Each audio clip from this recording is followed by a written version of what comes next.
വർഷ രേവതിയോടൊന്ന് പറയാണ്. ചേച്ചി എന്തിനാ എപ്പോഴും ഇങ്ങനെ അടച്ചുപൂട്ടി മുറിയിൽ തന്നെ ഇരിക്കുന്നത്? എന്തിനാ എപ്പോഴും കരഞ്ഞോണ്ടിരിക്കുന്നേ? അതൊക്കെ ഒന്ന് വിട്ടുകളാ. എങ്ങനെ വിട്ടുകളയാ വർഷേ? എന്റെ അനിയനല്ലേ ജയിലിലേക്ക് പോകാൻ പോണത്. എനിക്കിത് സഹിക്കാനാവോ? അത് മാത്രമല്ല, എന്നെ ചൊല്ലി അമ്മയെ വീട് വിട്ട് ഇറങ്ങിപ്പോയി. അതെനിക്ക് സഹിക്കാനാവോ? മൊത്തത്തില് ഞാൻ കാരണമാണ് ഇവിടെ പ്രശ്നം.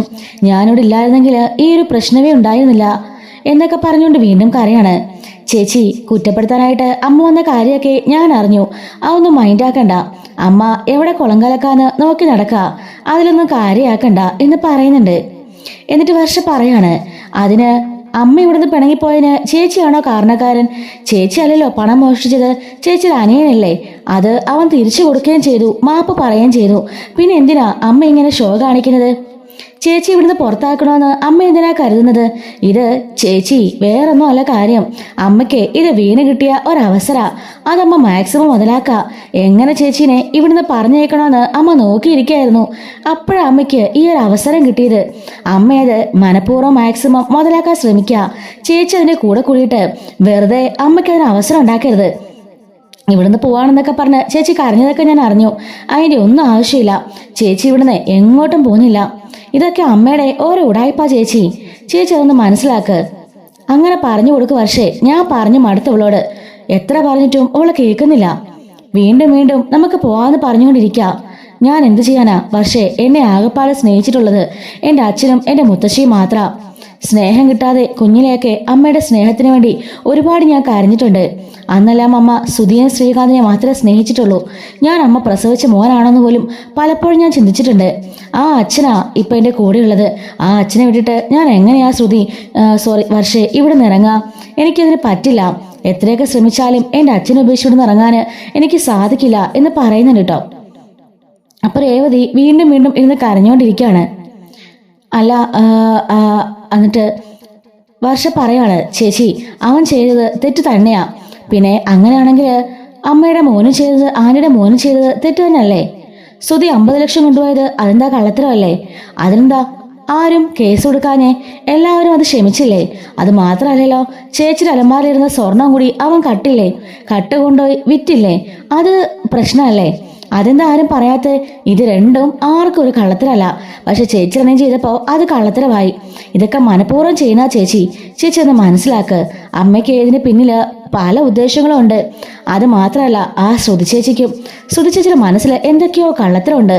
എന്തൊക്കെയോ മാറുന്നുള്ള ഫോമുലയും പ്രശ്നങ്ങളും എല്ലാം ഞാൻ കാണുന്നുണ്ട്. ഞാൻ പിടിക്കുന്നുണ്ട് അവരെ എന്ന് പറയാണ്. ചേച്ചി എഴുന്നേറ്റ് പോയി കൈയും മുഖമൊക്കെ കഴിക്കേ. എന്നിട്ട് വന്ന് എന്തെങ്കിലും കഴിക്കാൻ നോക്കിക്കേ. എപ്പോഴും ഇങ്ങനെ ഇരിക്കാതെ. മോളെ, എനിക്ക് എങ്ങനെ കഴിക്കാനാവും? എൻ്റെ മോനെ പോലെയാ എനിക്കെൻ്റെ അനിയൻ.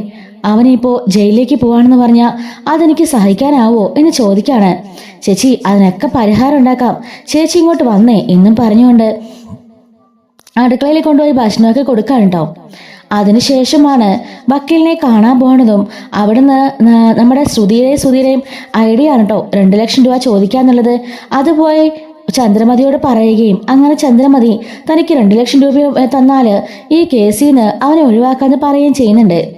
അങ്ങനെ ചന്ദ്ര പറഞ്ഞ പ്രകാരം പൈസ കൊടുക്കാന്ന് ഇവര് സമ്മതിക്കാണ്. വീട്ടിൽ വന്നിട്ട് ഇവർ അരിച്ചു പറക്കിയിട്ടും ഇവരുടെ കയ്യിൽ ഒന്നുമില്ല കേട്ടോ. ഈ സമയത്താണ് രവീന്ദ്രൻ വന്ന് രവീന്ദ്രന്റെ കയ്യിലുള്ള 2 ലക്ഷം രൂപ ഇവർക്ക് കൊടുക്കുന്നത്. അങ്ങനെ കൊടുത്തിട്ട് ഈ പണം കൊടുക്കും മോനെ, അവനെ കേസിൽ നിന്ന് ഊരണം എന്ന് പറഞ്ഞുകൊണ്ട് അച്ഛൻ പൈസ കൊടുക്കാണ്. അങ്ങനെ ഈ പൈസ അവര് വക്കീലിനെ ഏൽപ്പിച്ച് അത് മുഖേനെ അമ്മയ്ക്കും കൊടുക്കുന്നുണ്ട്. അങ്ങനെ ചന്ദ്രമതിക്ക് കാശ് കിട്ടിയപ്പം ഭയങ്കര സന്തോഷമാകുന്നുണ്ട്. ശ്രുതി ചോദിക്കാണ്, ഇപ്പൊ എങ്ങനെയുണ്ട് അമ്മേ? കണ്ടോ എന്റെ ഐഡിയ? ഇപ്പൊ 2 ലക്ഷം രൂപ അമ്മയ്ക്ക് ചുളിവേ കിട്ടിയില്ലേ? അത് തന്നെ പോരെ? അവളെ വീട്ടിൽ നിന്ന് ഇറക്കണമെന്ന് കരുതായിരുന്നു മോളെ. അത് നടന്നില്ലല്ലോ. എൻ്റെ അമ്മേ, അതൊരിക്കലും നടക്കാൻ പോണില്ല. രേവതിനെ അച്ഛനവിടെ നിരക്കിടാൻ സമ്മതിക്കുമെന്ന് അമ്മയ്ക്ക് തോന്നുന്നുണ്ടോ? ഒരിക്കലും സമ്മതിക്കില്ല. വെറുതെ നമ്മള് പറയാന്ന് മാത്രമേ ഉള്ളൂ. അമ്മ എന്തായാലും ഈ പൈസ കൊണ്ടുപോയി സൂക്ഷിച്ചു, അല്ലെങ്കിൽ അമ്മ കൊണ്ട് അടിച്ചു വിളിച്ച് ചെലവാക്ക്. എന്നിട്ട് അമ്മ അങ്ങോട്ടേക്ക് തിരിച്ചു വാ എന്ന് പറയാണ്. നീ ആടി എൻ്റെ മരുമോള് വേറൊരുത്തുണ്ടല്ലോ വർഷ, എന്നെ ഒന്ന് അന്വേഷിക്കുക പോലും ചെയ്തില്ല. ഞാനിവിടെ എത്തിയോ എന്തായി ഒന്നും അന്വേഷിച്ചില്ല. എൻ്റെ ഭർത്താവും എൻ്റെ മോള് മാത്രമേ ഉള്ളൂ എന്നെ അന്വേഷിച്ചു വന്നത്. എൻ്റെ പൊന്നാര മോള് എന്നൊക്കെ പറയുമ്പം ശ്രുതി മനസ്സിൽ കരുതാണ്, ഇതൊക്കെ എനിക്കൊരു സേഫ്റ്റിയാണ് എന്ന് മനസ്സിൽ കരുതുന്നുണ്ട് കേട്ടോ. അങ്ങനെ വീട്ടിലേക്ക് തിരികെ വരുന്നുണ്ട്. അച്ഛൻ പറയുന്നുണ്ട്, ഒരു കാരണവശാലും ഈ പണം ഞാൻ തന്നതാണെന്ന് അവൾ അറിയരുത്. അറിഞ്ഞാൽ ഇതിലും വലിയ കോലാഹലങ്ങൾ ഇവിടെ ഉണ്ടാവും. 19 വർഷമായിട്ട് കൂടെ ജീവിച്ചുകൊണ്ടിരിക്കുകയല്ലേ. ഇനിയിപ്പോ എനിക്ക് വയ്യ അവളെ ശാസിക്കാനും പ്രശ്നം ഉണ്ടാക്കാനും ഇവിടുന്ന് ഡിവോഴ്സ് ചെയ്യാനും ഇറങ്ങിപ്പോവാനും ഒന്നും. വയ്യാത്തോണ്ടാ മക്കളെ. ഇനിയിപ്പോ ഉള്ള കാലം സ്വസ്ഥമായിട്ട് നിങ്ങളുടെയൊക്കെ കൂടെ ജീവിക്കണം. അത്രേ മാത്രമേ ഈ അച്ഛൻ ആഗ്രഹമുള്ളൂ. അതുകൊണ്ടാ അമ്മയെ അച്ഛൻ കൂടുതലായിട്ടൊന്നും പറയാത്തത്. ചില സമയത്ത് എനിക്ക് കൈ തരിച്ചു വരുന്നുണ്ട് അവളെ ഒന്ന് തല്ലാൻ. പക്ഷേ തോളിന് മുകളില് ആ മക്കൾ വളർന്നു നിൽക്കുമ്പോൾ ഞാൻ എങ്ങനെ അവളെ തല്ലും? മരുമക്കളും മക്കളും ഒക്കെ ആയിട്ട് ഇങ്ങനെ ജീവിക്കുമ്പോൾ എനിക്ക് എങ്ങനെ ചെയ്യാൻ സാധിക്കും? അതുകൊണ്ടാ ഞാനിപ്പോ ഒന്നും ചെയ്യാതെ അടങ്ങി ഒതുങ്ങി നിൽക്കുന്നത്. എനിക്ക് വയ്യ എന്ന് പറഞ്ഞുകൊണ്ട് അച്ഛനെ കയറി പോകുന്നുണ്ട്. ചന്ദ്രമതി ബാഗൊക്കെ ആയിട്ട് നേരെ വീട്ടിലേക്ക് തിരികെ വരികയാണ്. വർഷ കാണുമ്പോൾ തന്നെ മോഹം പുച്ഛിക്കുന്നുണ്ട് കേട്ടോ. രേവതിയാണെങ്കിൽ അമ്മയെ കയറി വന്ന് പറയുമ്പോൾ, നീ ആരാടി എന്നോട് കയറി വരാൻ പറയാന്? ഇത് എന്റെ വീടാ. എന്നിട്ട് അവൾ കയറി വരാൻ പോലും മിണ്ടാതെ പോടി എന്റെ മുമ്പിൽ നിന്ന് ദുശ്ശകനം എന്ന് പറഞ്ഞുകൊണ്ട് മുറിയിലേക്ക് പോവാണ്. സച്ചി ചോദിക്കാണ്, നിനക്ക് വല്ല കാര്യമുണ്ടോ? അമ്മയുടെ സ്വഭാവം നിനക്കറിയാലോ. നീ ഒന്നും മിണ്ടാതിരിക്കുന്നത് നല്ലത്. നീ നല്ലത് പറഞ്ഞാലും അമ്മയ്ക്കൊന്നും ഇഷ്ടപ്പെടില്ല. അപ്പോ വർഷയും പറയുന്നുണ്ട്, അതെ ചേച്ചി, ആരുടെ അഹങ്കാരം തലയ്ക്ക് കയറി ഇരിക്കുക. ചേച്ചി ഒന്നും മിണ്ടാതിരിക്കുന്നത് നല്ലത്. വെറുതെ അവരുടെ വായിൽ കയറിയിറങ്ങണ്ട വല്ല കാര്യമുണ്ടോ എന്ന് ചോദിക്കാണ്. അങ്ങനെ രേവതിയാണെങ്കിലും സങ്കടപ്പെട്ടുകൊണ്ട് അകത്തേക്ക് പോവാണ്. ഈ സമയം കേസിൽ നിന്ന് ഒഴിവായ കാര്യം അറിഞ്ഞുകൊണ്ട് ശരത്തും വീട്ടുകാരും ഭയങ്കര സന്തോഷമാകുന്നുണ്ട് കേട്ടോ. സച്ചിൻ രേവതിയും അങ്ങോട്ടേക്ക് ചെല്ലാണ്. ഈ സമയം അവിടുത്തെ അമ്മ ചോദിക്കുന്നുണ്ട്, എന്താ മോനെ പൈസ കൊടുത്തിട്ടാ ഇതൊക്കെ റെഡിയാക്കിയെന്ന് പറഞ്ഞത് കേട്ടല്ലോ. നിങ്ങളുടെ കയ്യിൽ അതിന് മാത്രം പൈസ ഉണ്ടായിരുന്നോ? അപ്പോ രേവതി പറയാണ്, ഒരു വലിയ മനുഷ്യൻ ആ പൈസ ഒന്ന് സഹായിച്ചമ്മേ. ദൈവം എന്നൊക്കെ വേണമെങ്കിൽ പറയാം. അല്ലേ ഇവനെ ജയിലിലാക്കിയേ. ഒരു മനസാക്ഷി ഇല്ലാതെയാ അമ്മ പെരുമാറിയത്. പക്ഷേ ആ പണം തന്നത് എൻ്റെ അച്ഛനാ എന്ന് പറയുന്നുണ്ട്. അതെ അതെ അമ്മേ, അച്ഛനാ തന്ന പൈസ തന്നത്. ഞങ്ങളുടെ അതിനുള്ള പൈസ ഒന്നും ഇല്ലായിരുന്നു. അച്ഛൻ വന്ന് 2 ലക്ഷം നൽകിയിട്ട് അമ്മ അറിയരുതെന്ന് പറഞ്ഞു. അങ്ങനെയാ കേസിൽ നിന്ന് ഒഴിവാക്കാൻ പറ്റിയത് എന്ന് പറയുന്നുണ്ട്. അപ്പൊ ദേവു ചോദിക്കാണ്, എങ്കിലും സച്ചേട്ടന്റെ ഫോണിലല്ലേ ആ ഒരു വീഡിയോ ഉണ്ടായിരുന്നത്? അതാരായിരിക്കും ലീക്ക് ചെയ്തത്? സച്ചേട്ടന്റെ ഫോണിൽ നിന്ന് എങ്ങനെ ആ വീഡിയോ പോയത്? അപ്പൊ സച്ചി പറയാണ്, എനിക്കറിയില്ല. ഞാൻ നിന്നെ പറഞ്ഞില്ലേ രേവതി, 3-4 ദിവസം മുൻപേ എൻ്റെ ഫോൺ കാണുന്നില്ല, കുറച്ചു നേരം കാണാതെ പോയെന്നൊക്കെ ഞാൻ പറഞ്ഞില്ലായിരുന്നോ? അന്ന് ഫോൺ കാണാതെ പോയതുമായിട്ട് ഇത് എന്തോ ഒരു ബന്ധമുണ്ടെന്നാ എനിക്ക് തോന്നുന്നത്. എൻ്റെ വീട്ടിൽ ചാർജ് കുത്തിയിടുന്ന ഫോണും ഒരു ദിവസം കാണാതെ പോയി. അങ്ങനെ പല ദിവസങ്ങളിലും അത് സംഭവിച്ചു. എന്തൊക്കെയോ അതിന് പിന്നില് ഒരു കള്ളക്കളി ഉണ്ടെന്നാ എൻ്റെ തോന്നല്. ശരത്ത് പറയാണ്, സച്ചേട്ടൻ ഇത്രയും കാലം അത് മറച്ചു വെച്ചല്ലോ. എന്റെ ചേച്ചിയൊന്നും കാണാതെ. അത് തന്നെ ഒത്തിരി ഉപകാരമായിരുന്നു. എനിക്ക് വേണ്ടിയും എൻ്റെ കുടുംബത്തിന് വേണ്ടിയും സച്ചേട്ടൻ ഒരുപാടൊക്കെ ചെയ്തിട്ടുണ്ട്. അതൊന്നും മനസ്സിലാക്കാതെ ആനയുടെ കൂടെ കൂടി ഞാൻ ഒരുപാട് ചേട്ടനെ ഉപദ്രവിച്ചു. എന്നോട് ക്ഷമിക്കണം കേട്ടാ എന്ന് പറയുമ്പം അത് സാരമില്ലടാ എന്ന് പറയാണ്. അമ്മ പറയുന്നുണ്ട്, എന്തൊക്കെയായാലും ഇവൻ മോഷ്ടിച്ചത് തെറ്റല്ലേ, ജയിലിൽ തന്നെ പോയി കിടക്കണമായിരുന്നു എന്നൊക്കെ ദേഷ്യവും സങ്കടം കൊണ്ട് പറയാണ്. സച്ചി പറയാണ്, അതിനാ അമ്മ തന്നെ അവന്റെ കൈ ഞാൻ തല്ലി ഓടിച്ചത്. ആ ഒരു ശിക്ഷ അവന് മതി. പിന്നെ ഇപ്പൊ എല്ലാം കലങ്ങി തെളിഞ്ഞല്ലോ. ആന്റണി എത്ര ദുഷ്ടനാണെന്നുള്ള കാര്യം അവന് മനസ്സിലായല്ലോ. ആന്റണിയുടെ കൂടെ കൂടിയാ നിന്റെ ജീവിതവും കൂടെ പോകും. ആ ഒരു കാര്യം കൂടി നീ ഓർമ്മ വെക്കണം കേട്ടോ. ഇനി എന്തായാലും ആ ഒരു പ്രശ്നമൊന്നും ഉണ്ടാവില്ല. പിന്നെ എൻ്റെ അമ്മ പറഞ്ഞൊന്നും നിങ്ങൾ കാര്യമാക്കണ്ട. അമ്മ ഒരവസരം നോക്കിയിരിക്കുക എന്നെ ഇവളെയും അവിടുന്ന് പുറത്താക്കാൻ. സ്വന്തം മോനായ എന്നോട് പോലും സ്നേഹമില്ലാത്തപ്പോൾ മരുമകളായി ഇവളെ സ്നേഹിക്കാൻ അമ്മയ്ക്ക് സാധിക്കുമോ? ഒരിക്കലും ഇല്ല. അതുകൊണ്ട് ഞാനതൊന്നും ആഗ്രഹിക്കുന്നുമില്ലമ്മേ എന്ന് പറയാണ് കേട്ടോ. അങ്ങനെ അവിടുന്ന് ആഹാരമൊക്കെ കഴിച്ചുകൊണ്ട് ഇവർ തിരിച്ചു പോവാണ്. അങ്ങനെ രാത്രിയാവുന്നുണ്ട് കേട്ടോ. ഈ സമയത്ത് ശ്രുതിയും അതുപോലെ തന്നെ ശ്രുതിയും ചന്ദ്രമതിയും കൂടി പുറത്തൊന്ന് സംസാരിക്കുകയാണ്. എങ്കിലും എൻ്റെ മോളുടെ ഐഡിയ കിടുവായിട്ടുണ്ടായിരുന്നു. അതുകൊണ്ടേ നിന്ന നിപ്പില് 2 ലക്ഷം രൂപ എനിക്ക് കിട്ടിയത്. എങ്കിലും ആൻറ്റി, അവരുടെ കയ്യിന് അത്രയ്ക്കൊക്കെ പൈസയുണ്ടോ? നക്കാപ്പിച്ചയ്ക്ക് ജോലി ചെയ്യുന്നവരല്ലേ 2 പേരും. അവരിൽ എവിടുന്നാ ഇത്രമാത്രം പൈസ വന്നത്? അതാ മോളെ എനിക്ക് മനസ്സിലാവാത്തത്. ശ്രുതി പറയാണ്, അവൻ്റെ കുറെ ഡ്രൈവേഴ്സും കുറെ ആൾക്കാരൊക്കെ ഉണ്ടല്ലാമേ. ആരെന്നും പലിശക്കെടുത്തായിരിക്കുമേ. അത് ശരിയാ, അങ്ങനെ വഴിയുള്ളൂ. പലിശക്കെടുത്തായിരിക്കും, അല്ലാതൊന്നും അവൻ്റെ കാശൊന്നും വരില്ല. പൂ കെട്ടി 10-50 അവളുണ്ടാക്കും. അവനൊരു ഓട്ടോ ഓടി തന്നെ 500-600 രൂപ കിട്ടും. അതും കൊണ്ട് 2 ലക്ഷം രൂപ തരാൻ പോവല്ലേ? അങ്ങനെ ഉണ്ടെങ്കിൽ അവരെപ്പോഴേയും മോളി മുറി പണിതേനെ എന്നിങ്ങനെ ചന്ദ്ര പറയാണ്. അത് ശരിയാ ആൻറ്റി, ഇനി അവർ മുറി പണിന് ഓരോ പ്രാവശ്യം പ്ലാൻ ചെയ്യുമ്പോഴും ഇതുപോലെ എന്തെങ്കിലും പ്രശ്നം ഉണ്ടാക്കിയിട്ട് ആ പൈസ പിടുങ്ങിക്കോണം. അതാകുമ്പോൾ ഒരിക്കലും ഒരു മുറി പണിയാതെ ആ ഹാളിൽ തന്നെ കിടന്നോളും. ആ അത് മോള് പറഞ്ഞ ഐഡിയ സൂപ്പറായിട്ടോ എന്നൊക്കെ പറയാണ്. ഇതെല്ലാം മാറുമെന്ന് വർഷ കേൾക്കുന്നുണ്ട്.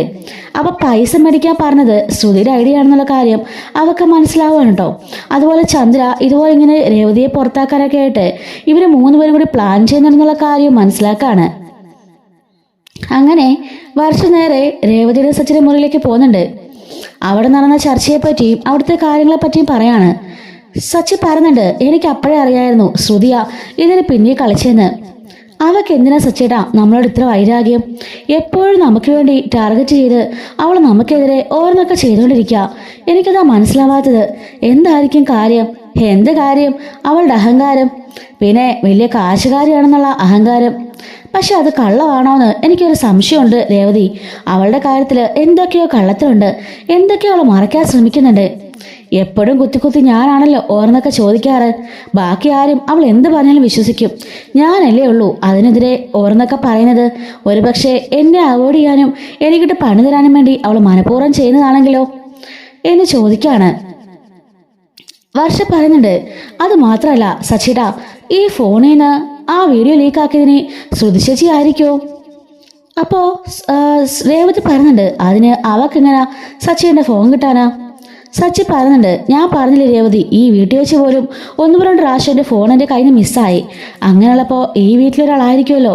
അങ്ങനെയാണെങ്കിൽ അത് ശ്രുതി ആയിരിക്കില്ലേ എന്ന് ചോദിക്കുമ്പം നമ്മുടെ കയ്യിൽ തെളിവൊന്നും ഇല്ലല്ലോ, ഉറപ്പൊന്നും ഇല്ലല്ലോ സച്ചേട്ടാ. പിന്നെ നമ്മൾ എങ്ങനെയാ അത് പറയാൻ സാധിക്കുക? അത് ശരിയാ, പക്ഷെ ഞാൻ പിടിച്ചോളാം എന്ന് സച്ചി പറയുന്നുണ്ട്. അങ്ങനെ സച്ചിൻ രേവതി മറിച്ച് സംസാരിച്ചതിന് ശേഷം അവിടുന്ന് പോവാണ് കേട്ടോ. പിറ്റേ ദിവസം രാവിലെ രേവതി പതിവ് പോലെ അടുക്കളയിൽ കയറി ഓരോ ജോലിയിലൊക്കെ ആയിരിക്കും. സച്ചിൻ പോകാനൊക്കെ ആയിട്ട് റെഡിയാവുന്നുണ്ട് കേട്ടോ. ഈ സമയം വർഷയാണെങ്കിൽ നല്ല തലവേദനയായിട്ട് അവിടെ കിടക്കായിരിക്കും. ശ്രീകാന്ത് ചോദിക്കുന്നുണ്ട്, ഞാൻ ഹോസ്പിറ്റലിലേക്ക് കൊണ്ടുപോട്ടെ? അത് വേണ്ട. അല്ല, നിനക്കെന്ന് ഡബിങ് ഉള്ളതല്ലേ, നിനക്കിപ്പോൾ ധൃതി വെച്ച് പോവണ്ടേ? വേണ്ട, ഞാനൊന്ന് ലീവ് എടുത്തിട്ടുണ്ട്, എനിക്ക് നല്ല തലവേദന, കുറച്ചു നേരം ഒന്ന് കിടന്നാൽ മതി എന്ന് പറയാണ്. താഴേക്ക് ശ്രീകാന്ത് ഇറങ്ങി വരുമ്പം രേവതി ചോദിക്കാണ്, അല്ല വർഷ എവിടെ മോനെ? ഇവിടുത്തെ വരെ കണ്ടില്ലല്ലോ. അവൾ പോകാൻ റെഡിയായില്ലേ? ചേച്ചി, അവക്ക് നല്ല തലവേദനയാ, ഇന്ന് പോകുന്നില്ലെന്ന് പറഞ്ഞു. അയ്യോ, തലവേദനയാണോ? എന്നിട്ട് ഹോസ്പിറ്റലിൽ കൊണ്ടുപോയില്ലേ? അത് വേണ്ടെന്നാ പറഞ്ഞത്. എന്നാൽ ശരി, ഞാനൊന്ന് നോക്കട്ടെ എന്നും പറഞ്ഞ് ചായയുമായിട്ട് വർഷയ്ക്ക് കൊണ്ടു കൊടുക്കാൻ പോവാണ്. ദായി ചായ എണിച്ച് കുടിക്ക്, അപ്പൊ നല്ല ആശ്വാസം കിട്ടും. അതിനുശേഷം കുറച്ചു നേരം കിടന്ന് ഉറങ്ങ്. പിന്നെ എണിച്ച് ബ്രേക്ക്ഫാസ്റ്റും കഴിച്ചിട്ട് ഒരു ടാബ്ലറ്റ് കഴിക്കാം, മാറിക്കോളെന്ന് പറയാണ്. ശരി ചേച്ചി എന്ന് പറഞ്ഞിട്ട് അവൾ ചായ കുടിച്ചിട്ട് വീണ്ടും അവിടെ കിടക്കുന്നുണ്ട് കേട്ടോ. രേവതി ചായക്കപ്പുമായിട്ട് തിരികെ പോവാണ്. അപ്പോൾ അതുപോലെ തന്നെ ശ്രുതിയാണെങ്കിൽ രാവിലെ ഷോപ്പിലേക്ക് പോകാൻ കേട്ടോ. ഈ സമയം ശ്രുതി അവിടെ കിടന്ന് ഉറങ്ങാണ്. നീ എന്താന്ന് പോകുന്നില്ലേ പാർലറിലേക്ക്? പോകണം, കുറച്ചൊരു കഴിഞ്ഞിട്ട് പോകാൻ ഓർത്തു എന്നും പറഞ്ഞുകൊണ്ട് അവളവിടെ കിടക്കാനുണ്ടോ. അങ്ങനെ ശ്രുതി അവിടുന്ന് പോകണുണ്ട്.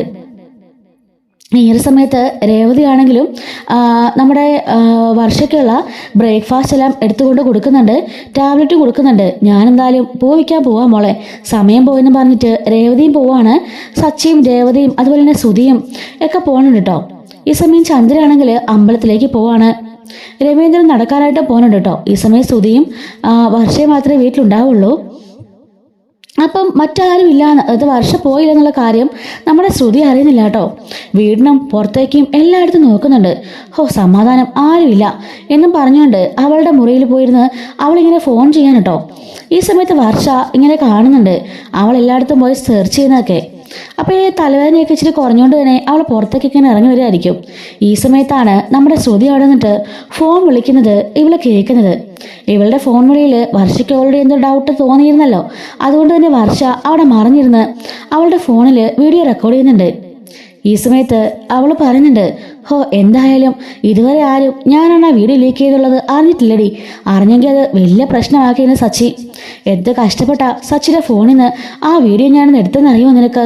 ഒന്ന് ലീക്കാക്കാൻ ഞാൻ വിട്ട പാടത്തില്ല നിനക്ക് അറിയോ? അമ്മയെ കാണിക്കുന്നവരെ എനിക്കൊരു സമാധാനം ഇല്ലായിരുന്നു. 2-3 ദിവസം കൊണ്ടാ ആ ഫോൺ ഞാനൊന്ന് അടിച്ചു മാറ്റിയത്. അതിനകത്ത് വീഡിയോ ഉണ്ടെന്നൊക്കെ ഞാൻ ഓൾറെഡി മനസ്സിലാക്കിയതാ. എന്തായാലും അതും കൊണ്ട് ഇവിടെ വലിയൊരു ഭൂകമ്പം ഉണ്ടായി. 2 ലക്ഷം രൂപയാ സച്ചിനെ രേവതിനെ കഴിഞ്ഞ് മേടിച്ചത്.